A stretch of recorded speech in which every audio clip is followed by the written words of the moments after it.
Shalom, selamat pagi. Sidang Jemaat Gereja Kristen Abdiel Anugrah Tulung Agung, baik yang beribadah di gereja maupun yang beribadah di rumah, saya persilahkan untuk bangkit berdiri.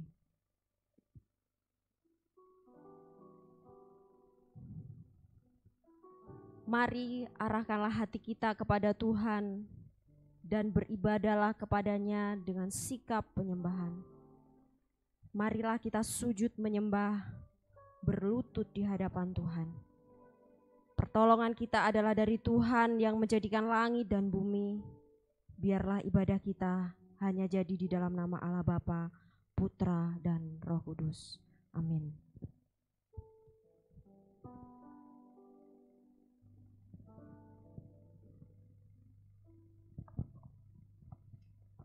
Shalom, sidang jemaat yang dikasihi oleh Tuhan. Selamat pagi semuanya. Puji nama Tuhan, kita masih diberikan kesempatan untuk beribadah di gereja maupun secara online. Kita juga patut bersyukur untuk setiap kasih yang Tuhan berikan dalam setiap kehidupan kita. Seperti nats pembimbing kita pada hari ini terambil di dalam Mazmur 13 ayat 6. Tetapi aku, kepada kasih setiamu aku percaya, hatiku bersorak-sorak karena penyelamatanmu. Aku mau menyanyi untuk Tuhan, karena Ia telah berbuat baik kepadaku. Mari Bapak Ibu sekalian, kita siapkan hati dan pikiran kita. Kita mau datang di hadapan Tuhan. Ingatlah bahwa satu nama yang menyelamatkan, satu nama yang menyucikan, satu nama yang membangkitkan hidup kita semua. Nama Yesus Kristus Tuhan, Raja segala raja. Hanya Kaulah yang layak dipuji dan disembah.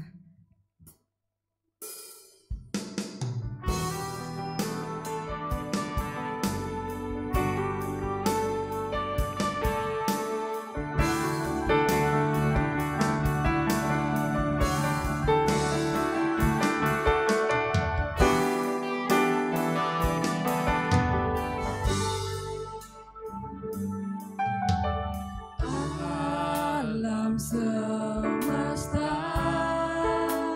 melukiskan kebesaran Tuhan, bumi dan surga menyanyikan kemuliaan nama-Mu.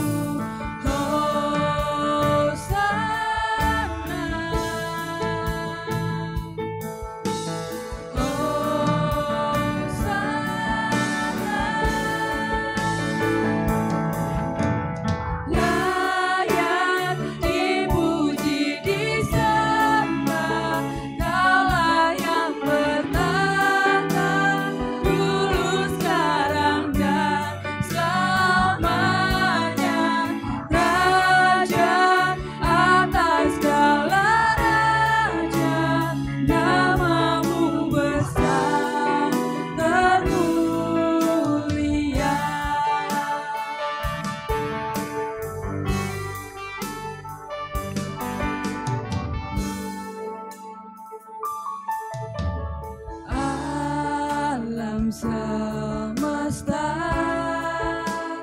melukiskan kebesaran Tuhan, bumi dan surga menyanyikan kemuliaan nama-Mu.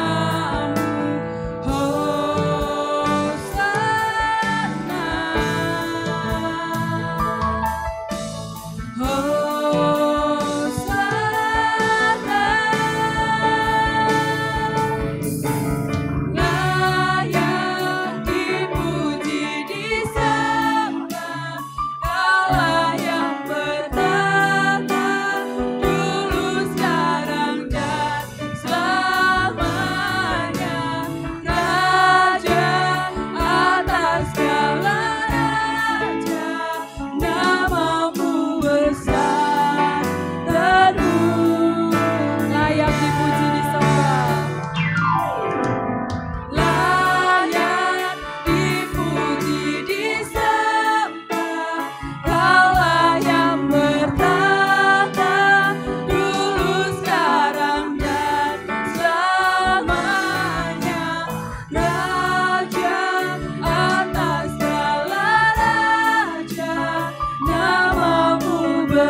sebab tidak ada nama lain selain nama Tuhan, yang kepadanya setiap lutut akan bertelut, setiap lidah akan mengaku bahwa Engkau adalah Raja.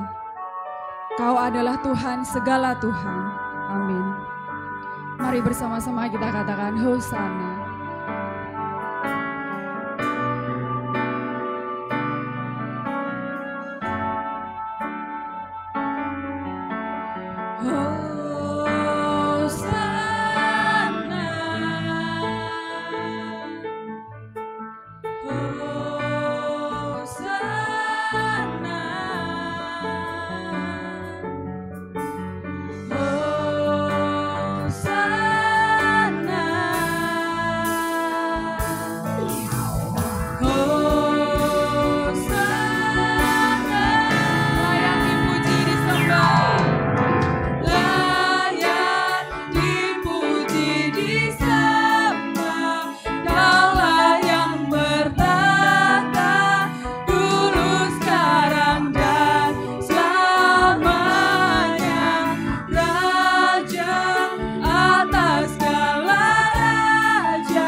Mari kita berdoa.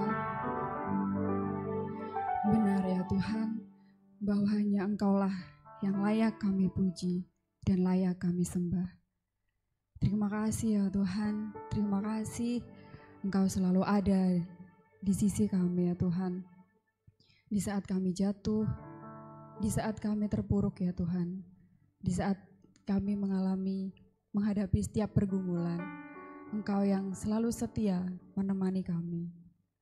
Ampuni setiap pelanggaran dosa kami ya Tuhan.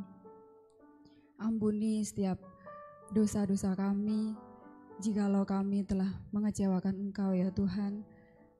Kami telah membuatmu bersedih. Kami mohon ampun ya Tuhan. Biarlah Engkau saja yang Tuhan mengetuk setiap pintu hati kami. Kami boleh semakin hari, semakin memuliakan nama-Mu dengan hati yang takut akan Engkau. Terima kasih ya Tuhan, terima kasih. Kami menyerahkan ibadah kami pada pagi hari ini hanya ke dalam tangan-Mu saja ya Tuhan. Kami berdoa dan mengucap syukur. Haleluya, amin. Jemaat dipersilakan untuk duduk kembali. Saya akan membacakan berita anugerah yang terambil di dalam Yesaya 51 ayat 8b. Tetapi keselamatan yang daripadaku akan tetap untuk selama-lamanya, dan kelepasan yang kuberikan akan lanjut dari keturunan kepada keturunan. Serta petunjuk hidup baru terambil di dalam Mazmur 119 ayat 93. Untuk selama-lamanya aku tidak melupakan titah-titah-Mu, sebab dengan itu Engkau menghidupkan aku. Tiba saatnya bagi kita untuk membawa setiap pergumulan kita melalui pokok doa syafaat. Mari kita iringi dengan satu pujian, Dia mengerti.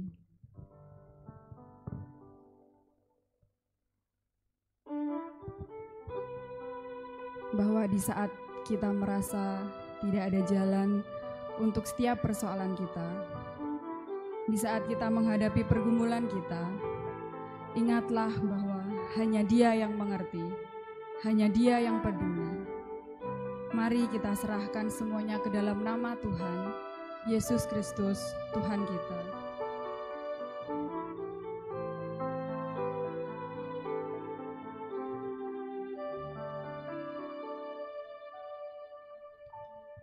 Terkadang kita merasa tak ada jalan terbuka, tak ada lagi waktu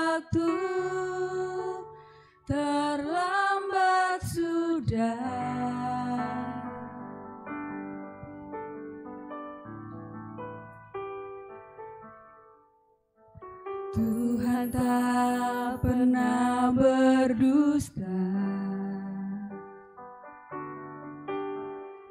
Dia selalu pegang janjinya.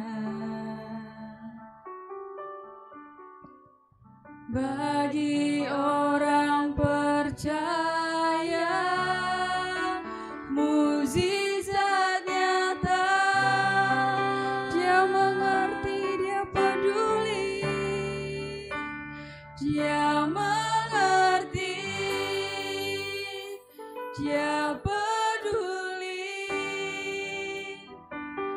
Persoalan yang sedang terjadi, dia mengerti, dia peduli. Persoalan yang kita alami, namun satu yang dia minta, agar kita percaya sampai mukjizat menjadi nyata.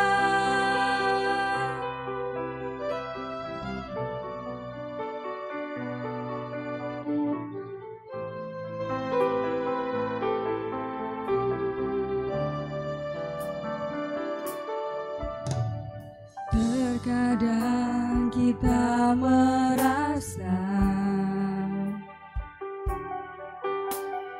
tak ada jalan terbuka, tak ada lagi waktu, terlambat sudah.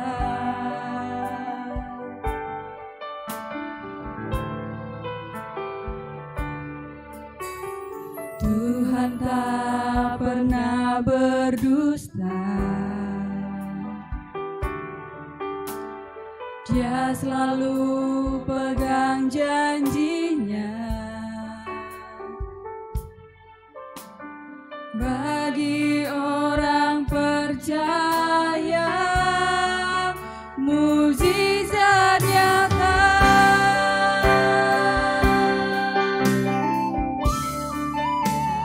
Dia mengerti, dia peduli. Persoalan yang sedang terjadi, dia mengerti, dia peduli. Persoalan yang kita alami, namun satu yang dia minta, agar kita percaya sampai mukjizat menjadi nyata. Dia mengerti, dia peduli. Persoalan yang sedang terjadi, dia mengerti. Kepada Ibu Suharsi, saya persilakan. Persoalan yang kita alami, namun satu yang dia minta, agar kita percaya sampai mukjizat menjadi nyata. Namun satu yang dia minta, namun satu yang dia minta, agar kita percaya sampai mukjizat menjadi nyata. Mari kita berdoa. Segala puji syukur kami naikkan ke hadirat-Mu ya Tuhan. Engkau Allah yang tidak pernah meninggalkan kami anak-anak-Mu. Terbukti pada pagi hari yang indah ini, kami boleh bersama-sama datang ke hadirat-Mu ya Tuhan. Kami mengucap syukur atas penyertaan Tuhan yang Tuhan nyatakan di dalam kehidupan kami. Tuhan Allah Bapa kami yang ada di dalam kerajaan surga, ampunilah segala dosa-dosa kami yang mungkin kami lakukan di dalam kehidupan kami sepanjang hari Tuhan, yang kurang menyenangkan hati Tuhan. Ampunilah kami, layakkan kami, kuduskan kami ya Tuhan. Dan pada pagi hari ini ya Tuhan, kami boleh bersatu dalam doa. Kami berdoa bersama-sama ya Tuhan, untuk sidang jemaat kami. Kiranya Tuhan akan menolong setiap kami anak-anak-Mu, baik yang mengikuti ibadah secara online maupun di tempat ini Tuhan. Kiranya Tuhan memberkati di dalam pergumulan, kesulitan, masalah yang dihadapi, baik di dalam pekerjaan, dalam pelayanan, di dalam ekonomi, dalam mendidik putra-putrinya. Kiranya Tuhan menolong dan memberkatinya. Mungkin mereka juga yang saat ini sedang terbaring sakit ya Tuhan, Engkau juga ya Tuhan akan menjamah menyembuhkan mereka ya Tuhan. Sehingga ya Tuhan mereka tetap berserah kepadamu dan yakin percaya bahwa Tuhan menjadi penolong kami yang sejati.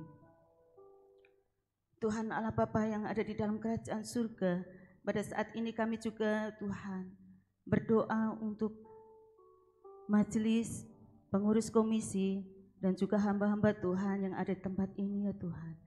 Kiranya juga Tuhan akan memberkati kami semua, juga aktivis. Kiranya Tuhan juga akan memberkati di dalam pelayanan kami, pergumulan setiap kami semua anak-anak-Mu. Juga kami tidak lupa berdoa ya Tuhan untuk siasemu yang tidak bersama dengan kami. Kiranya juga Tuhan tetap menolong hamba-Mu di dalam masa tuanya, juga Tuhan berikan kekuatan kesehatan. Tuhan memberkati di dalam pelayanan keluarga mereka semuanya. Terima kasih Tuhan. Kami juga berdoa ya Tuhan, kami mengucap syukur bahwa Tuhan sudah menyertai hamba-Mu Tuhan. Bapak Pendeta Yohanes boleh bersama-sama dengan kami. Engkau sudah memimpin hamba-Mu di tengah-tengah kami bersama dengan keluarga. Kami mengucap syukur atas penyertaan dan pimpinan Tuhan. Kiranya Tuhan memberkati pelayanan hamba-Mu yang ada di sini, dan Tuhan akan mempersiapkan hamba-Mu boleh menjadi berkat bagi kami semua. Terima kasih Tuhan, terpujilah nama-Mu. Kami juga berdoa ya Tuhan untuk bangsa dan negara kami. Kiranya Tuhan juga menolong, memberkati di dalam khususnya Tuhan penanganan COVID-19 ini ya Tuhan, yang masih merebak di mana-mana ya Tuhan. Kiranya Tuhan juga menolong, memberkati setiap kebijakan yang ada ya Tuhan untuk mencegah penularan penyebaran COVID-19. Kiranya juga masyarakat boleh mendukung dengan baik, dan mereka juga ya Tuhan boleh tetap menjaga protokol kesehatan. Dan Engkau memberkati setiap Tuhan tenaga tim medis ya Tuhan di garda depan, dan juga Tuhan memberkati kesehatan mereka, memberkati keluarga mereka. Terima kasih Tuhan. Kami juga berdoa untuk Kota Tulungagung tercinta, dan juga Tuhan tetap menolong dan memberkati, dan kami boleh bersama-sama mengucap syukur ya Tuhan, kami boleh tetap beribadah dengan baik. Terima kasih Tuhan. Kami menyerahkan setiap kami semua anak-anak-Mu sekali lagi ke dalam tangan kuasa Tuhan. Kami yakin percaya bahwa Tuhan memberkati kami semua, dan ajarilah kami untuk semakin yakin dan percaya tetap dekat kepada Tuhan. Walaupun banyak tantangan dan rintangan, kami boleh senantiasa berserah sepenuhnya kepada Engkau, karena Engkau satu-satunya penolong kami yang sejati. Terima kasih ya Tuhan. Kami serahkan semua doa kami hanya di dalam satu nama Tuhan Yesus Kristus. Kami mengucap syukur dan berdoa. Amin.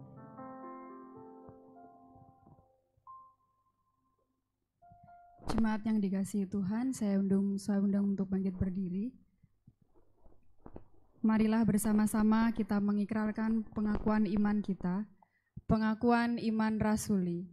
Aku percaya kepada Allah, Bapa yang Maha Kuasa, Khalik langit dan bumi, dan kepada Yesus Kristus, Anak-Nya yang tunggal Tuhan kita, yang dikandung daripada Roh Kudus, lahir dari anak darah Maria, yang menderita sengsara di bawah pemerintahan Pontius Pilatus, disalibkan, mati dan dikuburkan, turun ke dalam kerajaan maut. Pada hari yang ketiga, bangkit pula dari antara orang mati, naik ke surga, duduk di sebelah kanan Allah, Bapa yang Maha Kuasa, dan dari sana Ia akan datang untuk menghakimi orang yang hidup dan yang mati. Aku percaya kepada Roh Kudus, gereja yang kudus dan am, persekutuan orang kudus, pengampunan dosa, kebangkitan tubuh, dan hidup yang kekal. Amin. Sidang jemaat dipersilakan duduk kembali. Kita akan mendengarkan kebenaran firman Tuhan yang akan disampaikan oleh hambanya Evangelis Tutik Wahyuni. Sebelumnya mari kita siapkan hati dan pikiran kita untuk menerima setiap kebenaran firman Tuhan. Mari kita sambut dengan satu pujian, Ajarku Mengenalmu.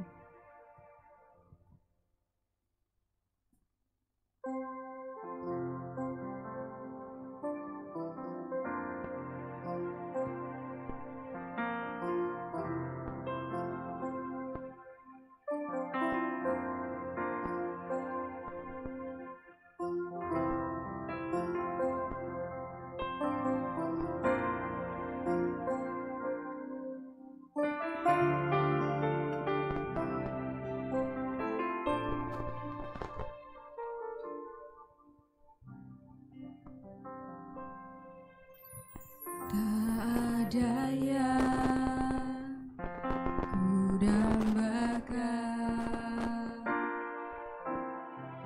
selain dirimu,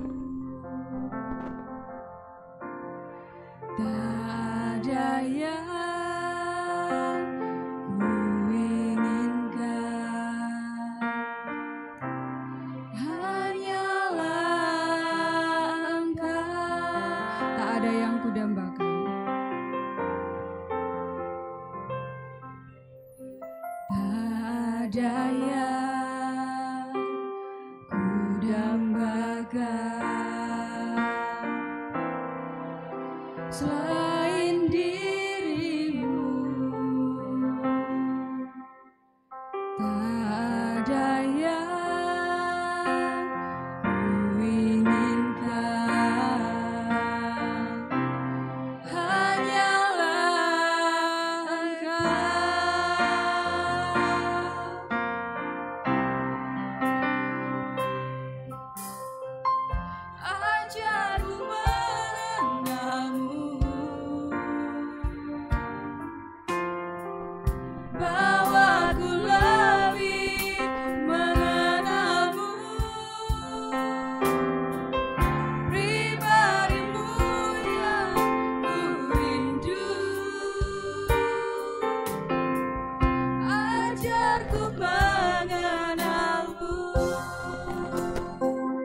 Mari bersama-sama kita berdoa.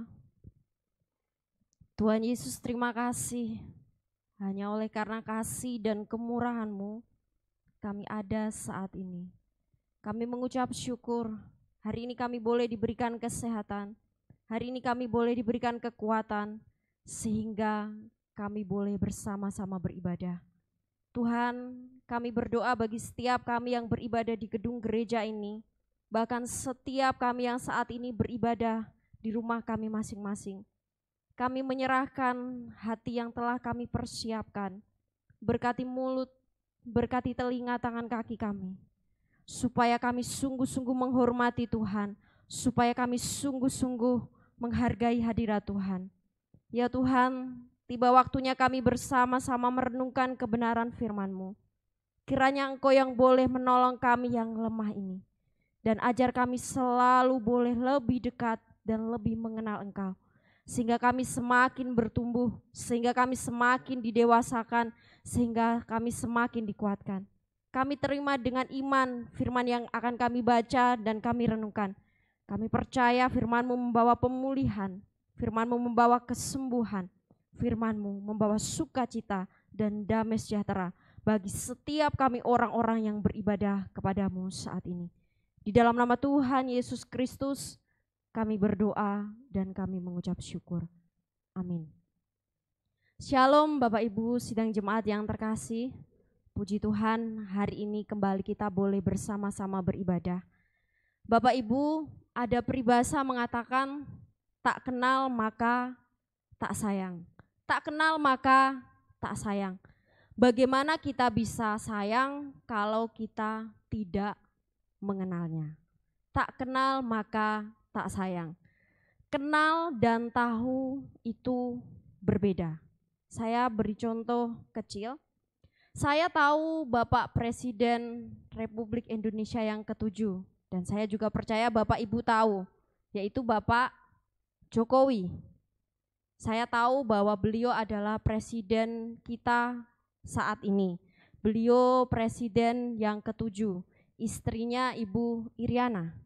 Tapi kita tidak kenal siapa Bapak Jokowi, karena kita tidak mengetahui lebih dalam apa sih aktivitas hariannya, apa sih yang menjadi hobinya, apa yang menjadi makanan favoritnya, apa hal-hal yang disukai maupun yang tidak disukai. Jadi beda ya, kenal dengan tahu itu beda. Tak kenal maka tak sayang. Ketika kita tidak benar-benar mengenal seseorang, hanya sekedar tahu, susah rasanya bagi kita untuk mengasihi. Kecuali kalau mungkin pas orangnya baik. Kalau pas orangnya jahat, apa enggak rugi di kita? Jadi kalau kita belum benar-benar kenal, hanya sekedar tahu, susah rasanya bagi kita untuk menyayangi. Susah rasanya bagi kita untuk mengasihi. Susah rasanya bagi kita untuk bersimpati, bahkan berempati. Bahkan susah rasanya bagi kita untuk benar-benar percaya kepada orang tersebut. Bapak Ibu yang terkasih di dalam Tuhan, bagaimanakah hubungan kita dengan Tuhan? Apakah sampai hari ini kita ini adalah anak-anaknya, orang-orangnya yang sudah benar-benar mengenal Tuhan, atau ternyata kita masih hanya sekedar tahu Tuhan. Oh Tuhan, Tuhan itu ya yang mati di atas kayu salib, yang mempunyai 12 murid, yang pekerjaannya melayani di rumah Tuhan pada waktu itu. Hanya sekedar itukah kita mengenal siapa Tuhan kita? Bapak Ibu, kalau kita tidak benar-benar mengenal Tuhan Yesus, di dalam pengiringan kita kepada Tuhan, kita akan asal-asalan. Kita akan ikut-ikutan, bahkan kita tidak bisa mempercayakan diri kita sepenuhnya kepada Tuhan. Benar gak sih itu Tuhan? Benar gak sih Tuhan itu berkuasa? Karena kita tidak benar-benar mengenal siapa Tuhan. Namun kiranya momen Jumat Agung, bahkan Paskah yang sudah kita lewati, mengingatkan kita kembali bahwa ada karya terbesar yang telah Tuhan kerjakan bagi setiap kita. Bukti kasih cintanya Tuhan kepada kita. Bapak Ibu, pengakuan kita sebagai orang percaya, sebagai murid Kristus, sampai hari ini kiranya tidak membuat kita gagal untuk mengenal siapa Tuhan. Saya sudah mengikut Tuhan 25 tahun, saya sudah mengikut Tuhan puluhan tahun, tapi ternyata kita masih gagal, kita masih sering kecewa, kita masih sering marah, bahkan kita meninggalkan Tuhan karena apa? Karena kita tidak mengenal dengan baik siapa Tuhan. Hari ini kita akan merenungkan kebenaran firman Tuhan. Kita mau belajar mengenal lebih dalam siapa Sang Juru Selamat kita. Mengenal Sang Juru Selamat. Mari kita membuka Alkitab kita di dalam Lukas pasal yang ke-24. Lukas 24 ayat yang ke-13 sampai ayat yang ke-35. Karena ayatnya terlalu panjang, kita akan membaca ayat yang ke-13 sampai ayat yang ke-27. Kita akan membaca secara berganti-gantian, saya ayat yang ganjil, Bapak Ibu Saudara-saudari ayat yang genap. Lukas 24 ayat 13 sampai ayat yang ke-27. Demikianlah firman Tuhan, Yesus menampakkan diri di jalan ke Emmaus. Pada hari itu juga 2 orang dari murid-murid Yesus pergi ke sebuah kampung bernama Emmaus yang terletak kira-kira 7 mil jauhnya dari Yerusalem.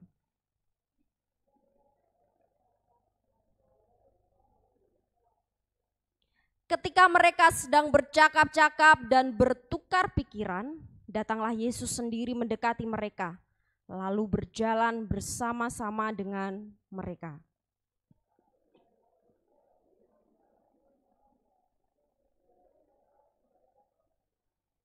Yesus berkata kepada mereka, "Apakah yang kamu percakapkan sementara kamu berjalan?"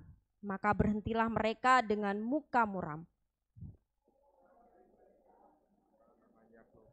Jawabnya, adakah engkau satu-satunya orang asing di Yerusalem yang tidak tahu apa yang terjadi di situ pada hari-hari belakangan ini? Katanya kepada mereka, "Apakah itu?" Jawab mereka, "Apa yang terjadi dengan Yesus orang Nazaret? Dia adalah seorang nabi yang berkuasa dalam pekerjaan dan perkataan di hadapan Allah dan di depan seluruh bangsa kami.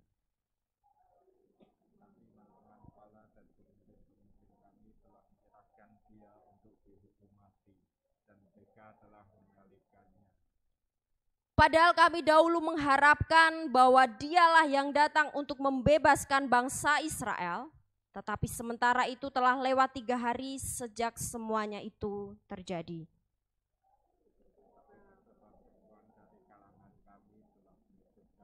Menakjubkan kami, pagi-pagi buta mereka telah pergi ke kubur dan tidak menemukan mayatnya. Lalu mereka datang dengan berita bahwa telah kelihatan kepada mereka malaikat-malaikat yang mengatakan bahwa ia hidup.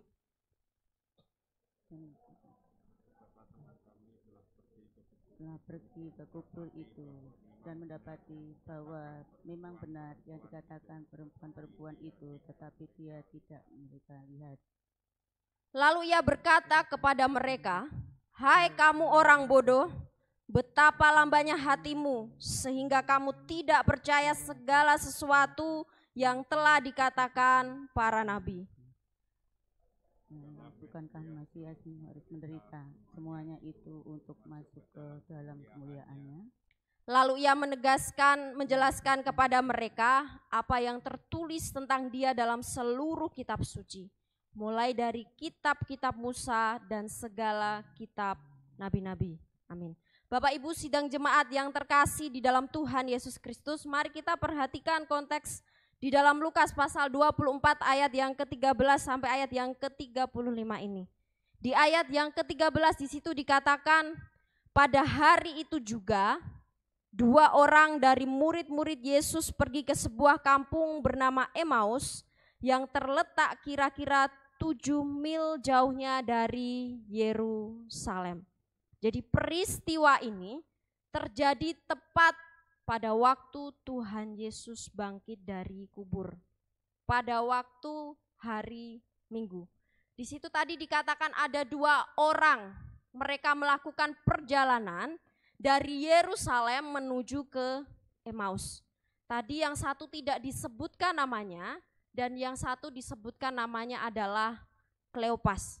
Bapak Ibu, kalau Bapak Ibu perhatikan mungkin nama Kleopas ini tidak sering disebutkan di dalam Alkitab. Bahkan kalau kita ketahui, murid Tuhan Yesus itu kayaknya kalau kita sebutkan 12 itu tidak ada yang namanya Kleopas. Jadi Kleopas ini sebenarnya siapa? Tapi kok ditulis 2 orang murid Tuhan Yesus. Yang sering kita dengar adalah Simon Petrus, Andreas, Yakobus, Filipus, Bartolomeus, dan lain sebagainya. Tapi kalau Kleopas ini kita tidak sering mendengar siapa Kleopas ini. Jadi ini murid yang mana? Murid yang berasal dari mana dan siapa dia sebenarnya? Bapak Ibu, ada beberapa penafsiran menyatakan bahwa Kleopas ini adalah suami Maria, salah satu murid Tuhan Yesus. Jadi kalau kita perhatikan di perikop sebelumnya, ada perempuan-perempuan namanya Maria Magdalena, Maria ibu Yesus, dan Maria yang lainnya.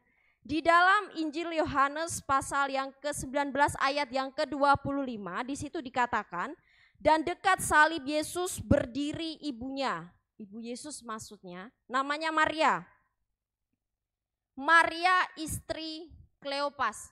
Di situ bukan ditulis Kleopas, tapi di situ ditulis Klopas. Yang ketiga Maria Magdalena.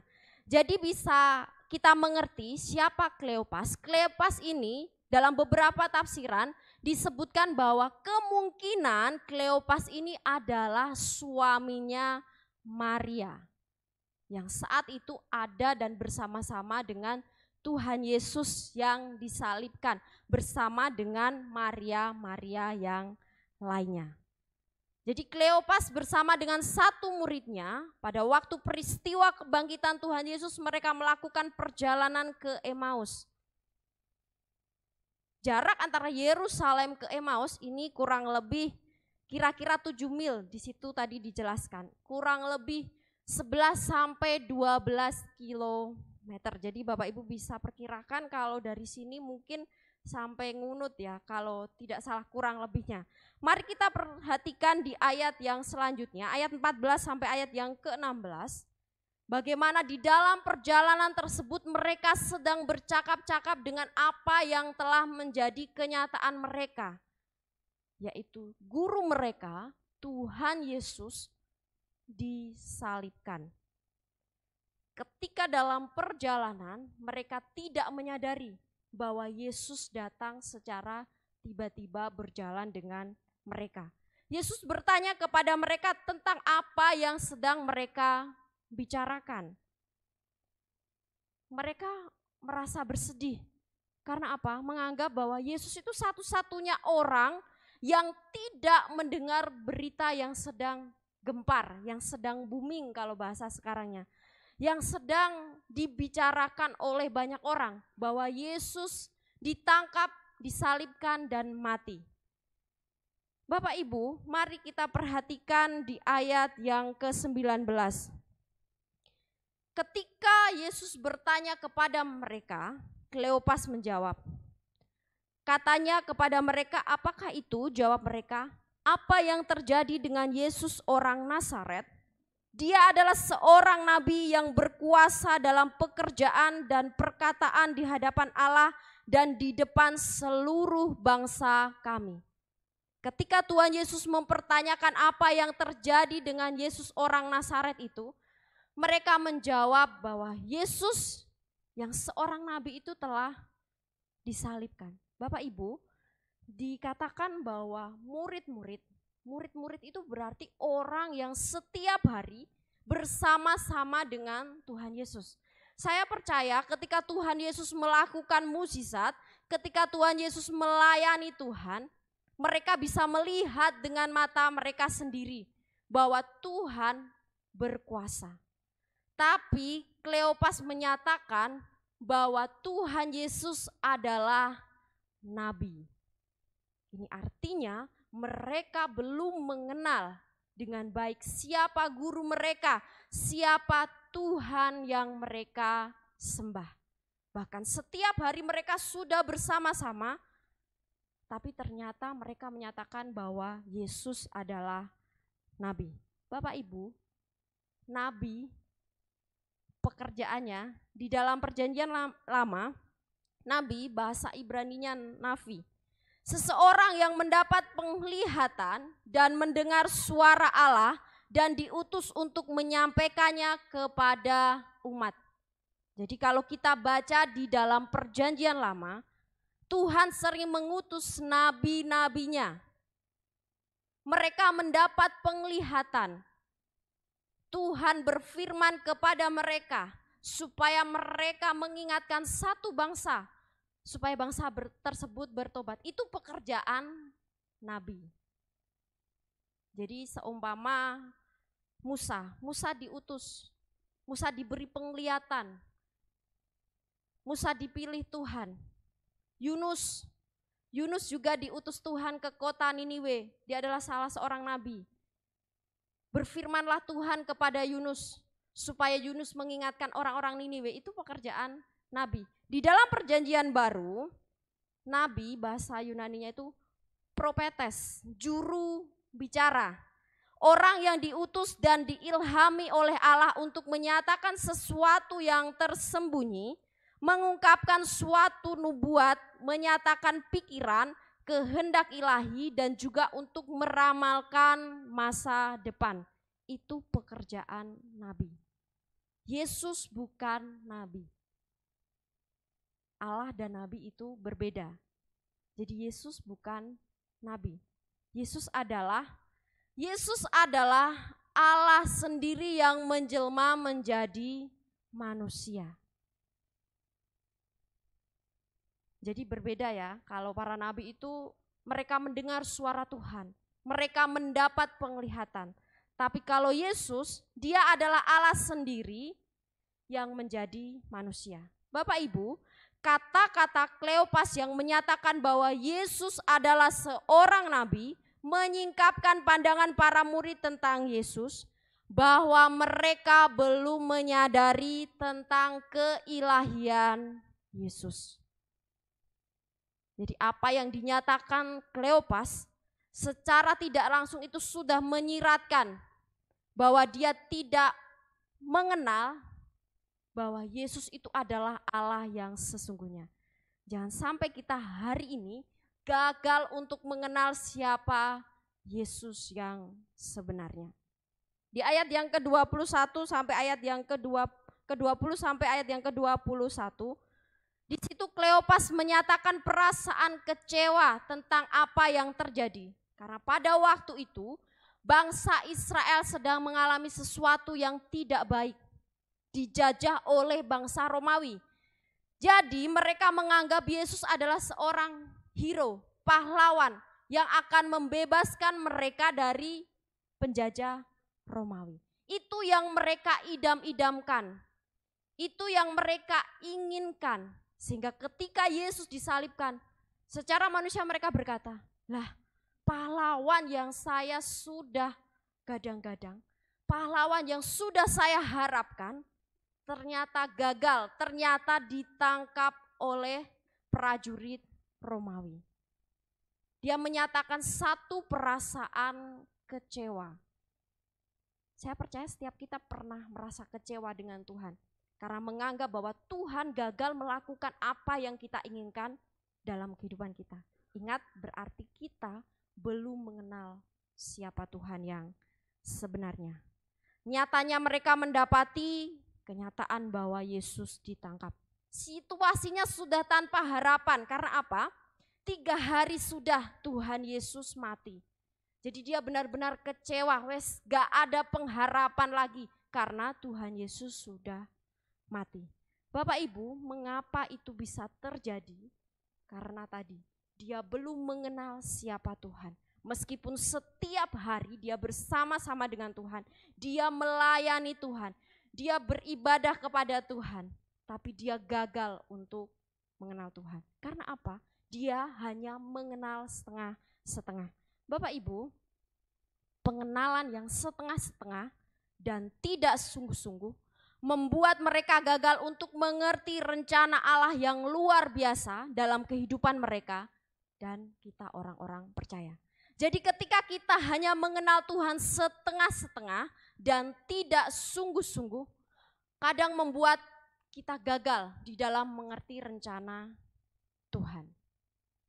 Tuhan seperti ini, harusnya saya sudah seperti ini, seperti ini. Tapi Tuhan lebih tahu apa yang menjadi maksud dan rencananya. Mengapa kita kecewa, mengapa kita memberontak? Karena kita hanya mengenal Tuhan setengah-setengah. Pengenalan yang setengah-setengah dan tidak sungguh-sungguh membuat mereka gagal untuk mengerti rencana Allah yang luar biasa dalam kehidupan mereka. Yang kedua, pengenalan yang setengah-setengah dan tidak sungguh-sungguh membuat mereka kecewa, bahkan marah kepada Allah karena tidak sesuai dengan yang mereka harapkan. Padahal Allah jauh lebih mengerti akan apa yang ingin Dia nyatakan bagi orang-orang percaya.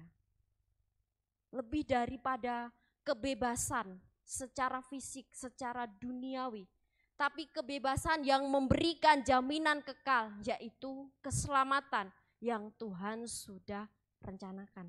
Namun ternyata murid-muridnya gagal di dalam mengenal siapa Tuhannya. Bagaimana dengan kita saat ini?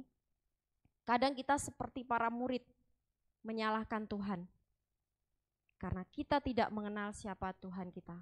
Kalau kita tahu, kita mengenal siapa Tuhan kita, apapun yang terjadi, kita akan tetap bersuka cita, kita akan tetap bersyukur, kita akan tetap berserah karena kita tahu bahwa Tuhan itu turut bekerja dalam segala sesuatu yang terjadi dalam kehidupan kita.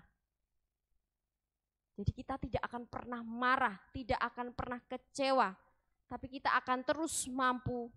Tuhan, ini yang terbaik.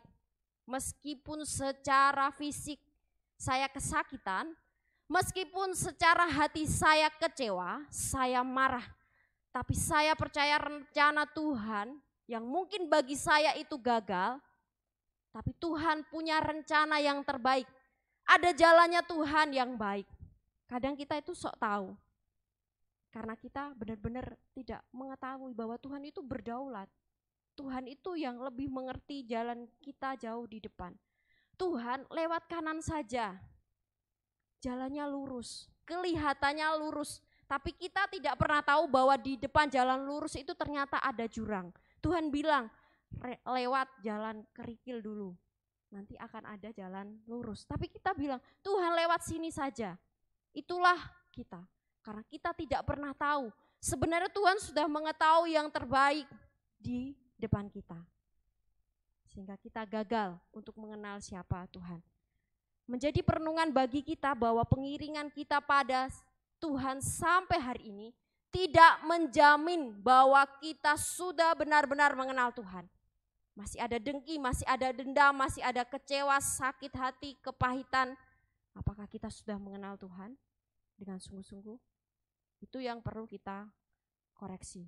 Bapak Ibu, di ayat yang selanjutnya, ayat 22 sampai ayat yang ke-24, ketika mereka sudah menyampaikan hal itu kepada Tuhan, mereka juga menceritakan bahwa teman mereka mendapati kubur Yesus sudah kosong. Dan akhirnya Tuhan bereaksi di ayat yang ke-25 sampai ayat yang ke-27.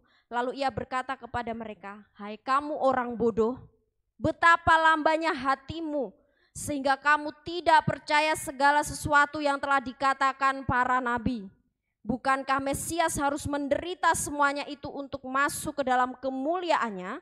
Lalu Ia menjelaskan kepada mereka apa yang tertulis tentang Dia dalam seluruh kitab suci, mulai dari kitab-kitab Musa dan segala kitab-kitab nabi. Tuhan bilang kepada mereka, "Hai kamu orang bodoh, betapa lambannya hatimu, sehingga kamu tidak percaya segala sesuatu. Tuhan bereaksi, Tuhan bilang, Tuhan sedih melihat murid-muridnya yang selalu bersama-sama dengan dia gagal mengenal siapa dia sebenarnya. Sedih rasanya. Makanya Tuhan bilang, hai kamu orang bodoh. Pengajaran-pengajaran sudah diberikan setiap hari. Mukjizatnya sudah dinyatakan, tapi mereka masih gagal mengenal siapa Tuhan. Dan di ayat yang ke-28 sampai ayat yang ke-30 di situ Tuhan menjelaskan lagi kepada mereka sampai akhirnya mereka tersadar karena melihat apa yang Yesus lakukan terhadap mereka. Bapak Ibu, kiranya ini mengingatkan kita bahwa bukan pada saat kita dalam keadaan diberkati, kita dalam keadaan sukacita, kita menyatakan bahwa Yesus berkuasa, Yesus luar biasa, Yesus ada. Tapi ketika kita dalam keadaan terpuruk, kita dalam keadaan gagal, apa yang kita rencanakan tidak sesuai dengan rencana Tuhan, kita bilang bahwa Tuhan tidak bekerja, Tuhan gagal menolong saya, Tuhan tidak berkuasa. Kiranya ini selalu mengingatkan kita, apakah kita benar-benar mengenal siapa Tuhan kita. Kalau kita benar-benar mengenal siapa Tuhan kita, kita pasti akan legowo, kita pasti akan ikhlas, kita pasti akan tetap bisa mengucap syukur bahkan bersukacita sekalipun keadaannya benar-benar mengecewakan seperti yang dialami para murid. Mereka kecewa. Mereka bilang Tuhan gagal sebagai pahlawan saya. Ada 3 hal yang ingin saya sampaikan yang menjadi perenungan bagi kita semua. Yang pertama, pengiringan kita kepada Tuhan Yesus kiranya tidak membuat kita gagal untuk mengenal siapa Tuhan yang kita sembah dan yang kita percaya. Namun semakin membuat kita bertumbuh dan benar-benar hidup dalam iman yang teguh kepada Dia selama-lamanya. Jadi kita mengiring Tuhan dari mulai anak sekolah minggu sampai usinda tidak membuat kita gagal, tapi membuat kita semakin mengenal Tuhan, semakin bertumbuh, semakin benar-benar boleh bersungguh-sungguh untuk melayani Tuhan, untuk percaya kepada Tuhan. Karena kita tahu bahwa Dia berkuasa, Dia luar biasa. Jadi kita semakin bertumbuh dan bertumbuh. Tidak mudah sakit hati, tidak mudah kecewa, tidak mudah marah, tidak mudah memberontak. Tapi tetap setia kepada Tuhan. Yang kedua, Bapak Ibu perlu kita pahami bahwa kita itu adalah saksinya Tuhan. Peristiwa ketika Tuhan Yesus disalibkan, Tuhan Yesus bangkit, sampai akhirnya Tuhan Yesus naik ke surga. Siapa yang melanjutkan tongkat estafet untuk memberitakan kerajaan surga? Para murid. Para murid sudah diberikan pesan untuk mereka menjadi pewarta kabar Injil. Para muridnya apakah mereka yang ada pada zaman dulu? Tidak hanya mereka, tapi setiap kita yang ada saat ini orang-orang percaya, kita itu perpanjangan tangan Tuhan. Kita saksi perpanjangan tangan Tuhan untuk menyampaikan kabar sukacita, kabar keselamatan bagi dunia.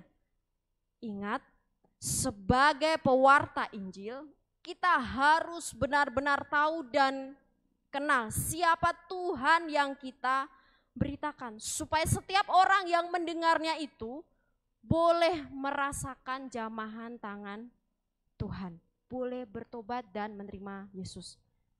Bapak Ibu, kalau kita tidak mengenal Yesus, kita ditanya orang, Bapak, saya mau beritakan Injil, Bapak mau mengikut Tuhan? Terus mereka balik tanya, enggak mau, Tuhannya orang Kristen itu ada 3. Bagaimana kita menjelaskan? Kalau kita tidak benar-benar mengenal dan tahu siapa Tuhan kita, kita akan gagal sebagai pewarta Injil. Nah, untuk itu kita harus kenal siapa Tuhan. Supaya ketika mereka bertanya, mereka boleh mendapat jawaban yang benar, jawaban yang baik, yang tidak asal-asalan keluar dari mulut kita. Kalau kita sendiri pun tidak kenal, bagaimana bahasa kasarnya kita mempromosikan Tuhan. Contoh seorang sales, Bapak pakai produk ini ya, ini punya manfaat yang luar biasa. Terus ini terbuat dari bahan apa ya? Kandungannya apa aja, ini tahannya sampai kapan? Oh ya nanti saya cari dulu ya. Apakah seperti itu? Tidak mungkin, karena sewaktu-waktu kita itu hidup di tengah-tengah masyarakat. Sewaktu-waktu kita bisa bertemu dengan siapa saja.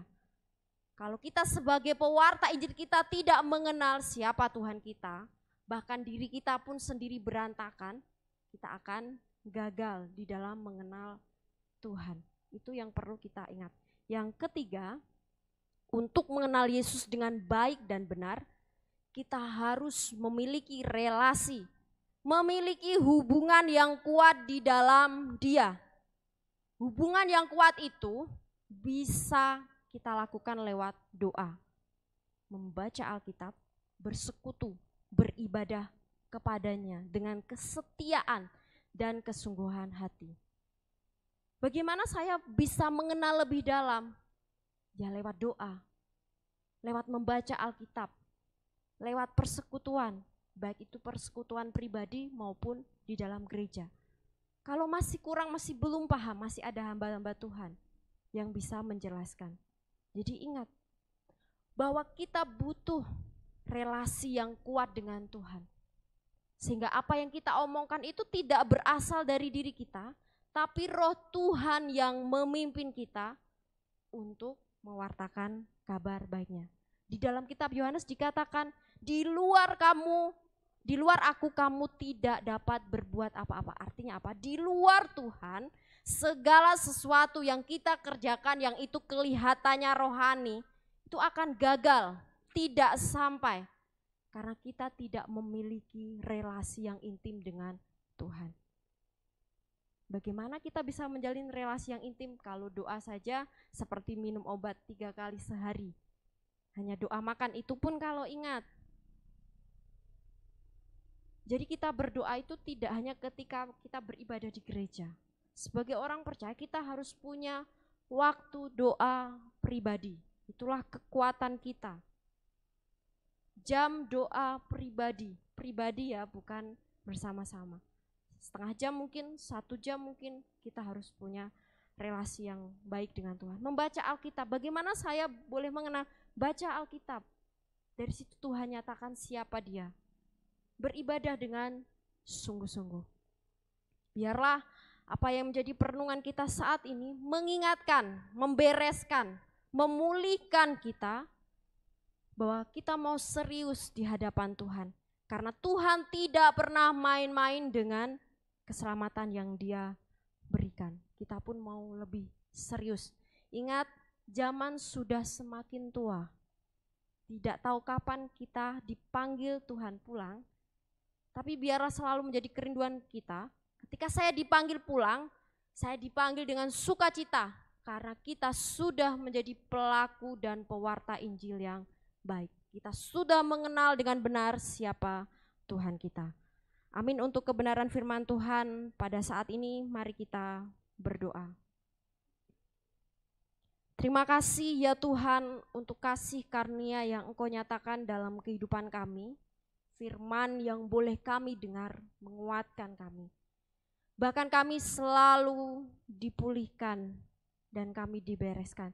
Tuhan ampuni kami jika sampai hari ini dan sampai saat ini kami masih gagal di dalam mengenal Engkau, sehingga kehidupan kami sungguh mengecewakan hati-Mu. Namun melalui kebenaran firman-Mu ini kami diingatkan untuk kami boleh lebih sungguh-sungguh taat, setia, bahkan berserah kepada Engkau. Hamba-Mu sangat terbatas di dalam menyampaikan kebenaran firman-Mu ya Tuhan. Roh-Mu yang kudus menolong setiap kami yang mendengarkan. Di dalam nama Tuhan Yesus Kristus, Allah kami yang hidup, Allah kami yang berkuasa, Kami berdoa dan kami mengucap syukur. Amin.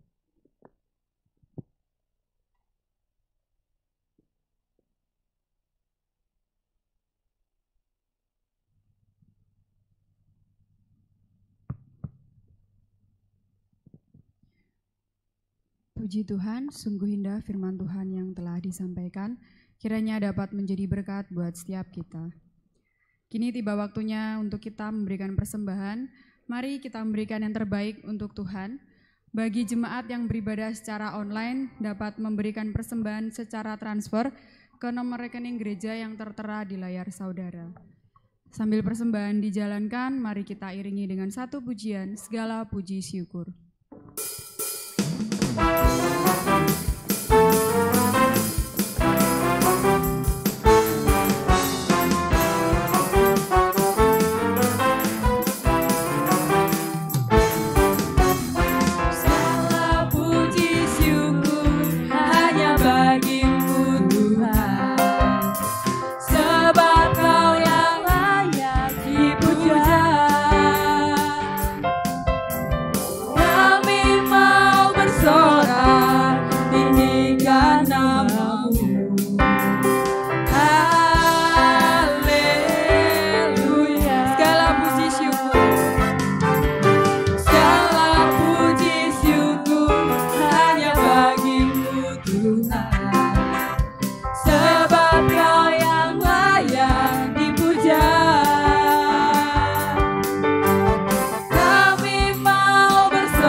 mengucap syukur ya Bapa untuk setiap kebaikan-Mu, setiap penyertaan-Mu yang selalu tercurah bagi setiap kehidupan kami.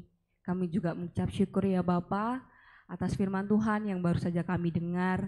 Kiranya ya Tuhan, firman pada hari ini ya Tuhan, boleh mengingatkan kembali ya Bapa untuk lebih lagi mengenal Engkau, lebih lagi mendekatkan diri kami ke hadirat-Mu ya Bapa. Kami juga berdoa ya Tuhan untuk hamba-Mu yang sudah menyampaikan kebenaran firman Tuhan. Kiranya ya Tuhan, Kau yang selalu memberkati, Kau yang selalu pakai hamba-Mu ini ya Tuhan, untuk menjadi berkat, untuk menyampaikan kebenaran Injil dimanapun hamba-Mu ini berada ya Tuhan. Kami juga berdoa ya Tuhan untuk persembahan yang sudah kami berikan ya Tuhan, dari begitu banyak berkat yang telah Engkau berikan bagi kehidupan kami. Kiranya ya Tuhan, Engkau yang akan menguduskan persembahan kami ini, bagaimana dapat menjadi alat bagi kelebaran kerajaan-Mu ya Bapa. Kami mau menyerahkan juga ya Tuhan untuk setiap kehidupan anak-anak-Mu ini ya Tuhan. Kiranya Engkau yang selalu campur tangan, selalu memberkati setiap kehidupan anak-anak-Mu. Kami mau menyerahkan doa kami ini ya Tuhan ke dalam tangan-Mu yang sudah mengajarkan kami berdoa. Bapa kami yang di surga, dikuduskanlah nama-Mu, datanglah kerajaan-Mu, jadilah kehendak-Mu di bumi seperti di surga. Berikanlah kami pada hari ini makanan kami yang secukupnya, dan ampunilah kami akan kesalahan kami, seperti kami juga mengampuni orang yang bersalah kepada kami. Dan janganlah membawa kami ke dalam pencobaan, tetapi lepaskanlah kami daripada yang jahat, karena Engkaulah yang mempunyai kerajaan, dan kuasa, dan kemuliaan, sampai selama-lamanya. Amin. Kita akan mengakhiri ibadah kita pada saat ini. Saya undang untuk jemaat dapat bangkit berdiri. Doa penutup dan doa berkat akan disampaikan oleh hambanya Evangelis Tuti Wahyuni. Marilah kita pujikan doksologi.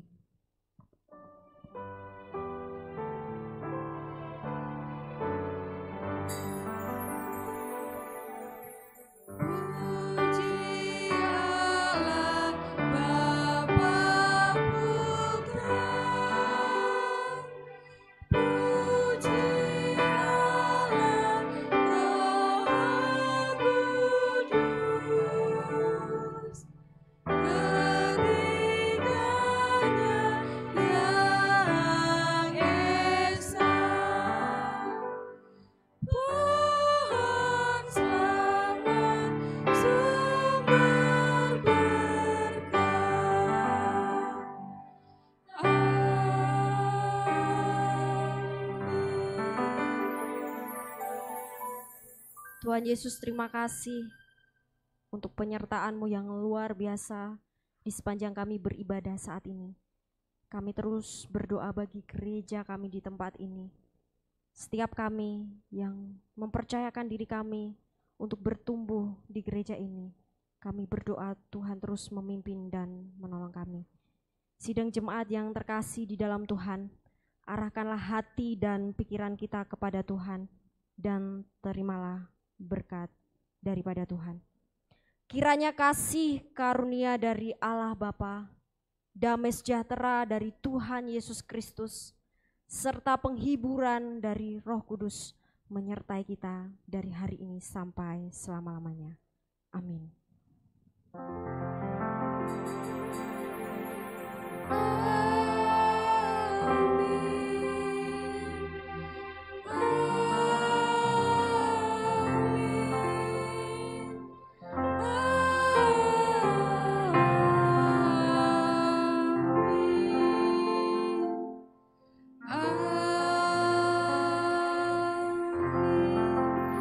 Dipersilakan untuk duduk, silakan mengambil saat teduh, ibadah selesai, Tuhan Yesus memberkati.